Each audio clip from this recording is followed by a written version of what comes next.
going on, YouTubers? This is Buddy, coming back at you another quick update on my 65-gallon mixed reef aquarium.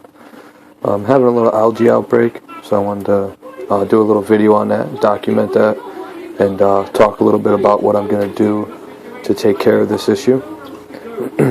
Excuse me, got a little cold coming on. My automatic fish feeder overfed a little bit. I don't know if it malfunctioned or what happened, but definitely keep in mind, guys, when you're buying fish food for your automatic fish feeder, to try to get fish pellets or whatever that you're using for your fish feeder, to make sure they're all the same size or very close, because you set it on a certain amount to feed every day, and some of the pellets are different sizes, so sometimes a lot of, some big pieces come out and you're overfeeding, and other times smaller pieces come out. So I had it set for a while. I went out of town for about 2 weeks and had somebody else looking over the tank, and when I came back to a little bit of cyano.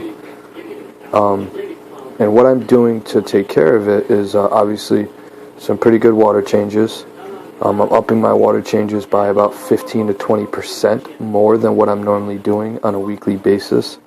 I'm running PhosGuard instead of GFO. I feel as if PhosGuard lowers the phosphates a lot faster than GFO, and it's a little cheaper and more available in my area, where I live.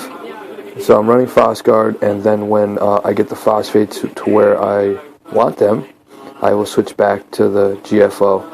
So I'm going to show you some quick close-ups of the cyano, and I'm going to do another video in about 2 weeks to show you the progress that I'm making, and hopefully within 4 weeks it'll all be gone. But a significant amount has already died off. Now, I'm not going to cut back the hours of the light or anything like that, which is definitely a way to quickly get rid of it. Obviously, it feeds off of lights and high nutrients, so you can cut back your lights to get rid of it. But that's not what I'm going to do. Here's a close-up. You can see it there, there. Obviously there. The sand bed was completely covered, and it is almost clear now. Let me slow down a little bit. I do this from my phone, so the video caption is not that great. That piece has fallen down. I gotta fix that. And another rock has fallen back here with some nuclear zoos on there, and I gotta pick those up. And I got a little rock of red people eaters that has also fallen down there. Yeah, you can see them down there. Yeah, my camera doesn't show the coloration very well, but they've been down there for, like I said, I was out of town for 2 weeks, so they may have been down there for, I don't know, 2 weeks, a week, a couple days, I'm not sure. But you can see the ones on top, they're a lot more redder, so those could just be starting to lose a little color or brown a little due to lack of light, maybe. So I'm just going to go over and do a quick rundown of the tank. Also this scratch that they have put in my tank, and that is from leaving the algae scrubber inside the aquarium when I asked them not to do that. So that is something that I'm going to try to deal with. Whether it'll probably never come out, I'll be stuck with that. Pretty upset about that. But all the corals are looking good. They don't see any. There's some frags I have that got knocked over. I had to get my frag tank up and going. I'm going to do a rundown on that too. All the fish look nice and healthy.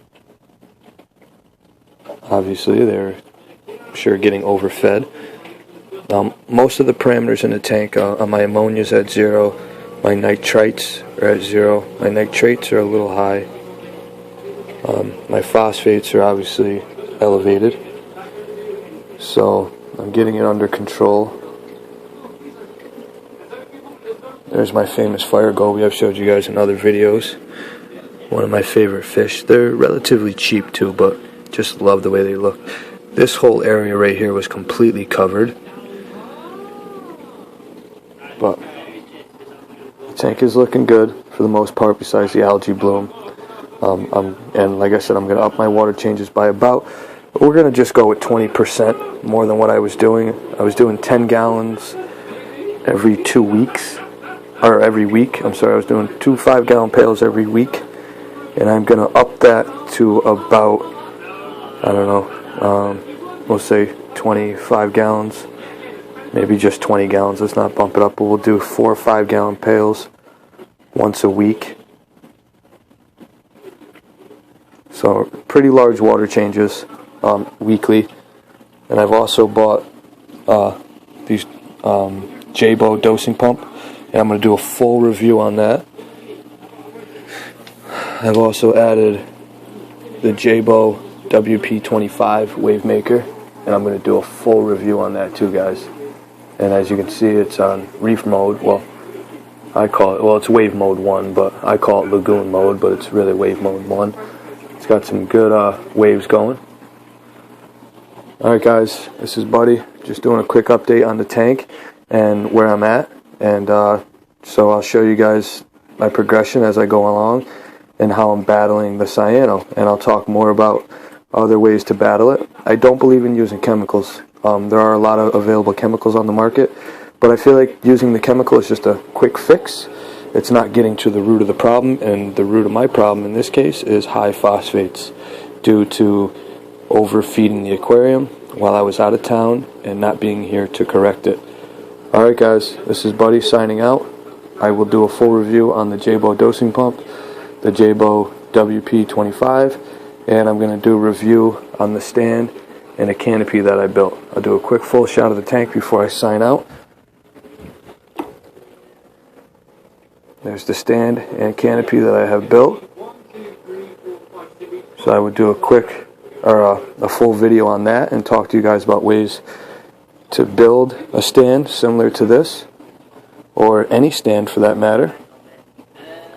And I will talk to you about ways to get away with building a stand for a tank that's 48 inches long and not using a cross member beam, a cross beam, a center beam. Alright guys, happy reefing.